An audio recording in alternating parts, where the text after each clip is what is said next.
औज़ुबिल्लाहिमिनश्शैतानिर्रजीम बिस्मिल्लाहिर्रहमानिर्रहीम। इरशाद health centre की तरफ से हकीम इरशाद तमाम नाज़रीन को अस्सलाम वालेकुम वरहमतुल्लाहि वबरकातुहू। आज एक नई वीडियो और नई बेहतरीन नुस्खे के साथ आपकी खिदमत में हाज़िर हूँ। आज नज़र की कमज़ोरी के बारे में बात की जाएगी कि जिनकी आंखें हर वक्त दर्द करती रहती हैं, जिनकी आंखों से पानी बहता रहता है, जिनकी आंखों के अंदर जलन होती रहती है। इसके लिए एक बेहतरीन नुस्खा नोट फरमा लें। नंबर 1 पर आपने चने भरियाँ लेने हैं 50 ग्राम। नंबर 2 पर सौंफ लेनी है 50 ग्राम। नंबर 3 पर आपने 4 किस्म के मगज़ लेने हैं 50 ग्राम।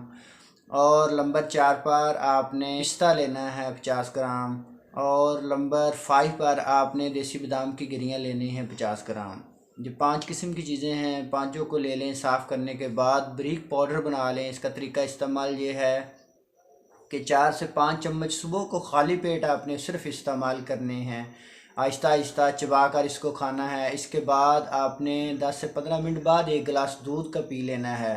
तो इंशाअल्लाह मेरे जिन दोस्तों की निगाह के किसी तरह के भी मसाइल हैं, नज़र कमज़ोर है, आंखों से पानी बहता है, इंशाअल्लाह अल्लाह पाक के करम फजल से चंद ही दिनों में अफाका आना शुरू हो जाएगा और अल्लाह पाक उनको शफा अता फरमाएंगे।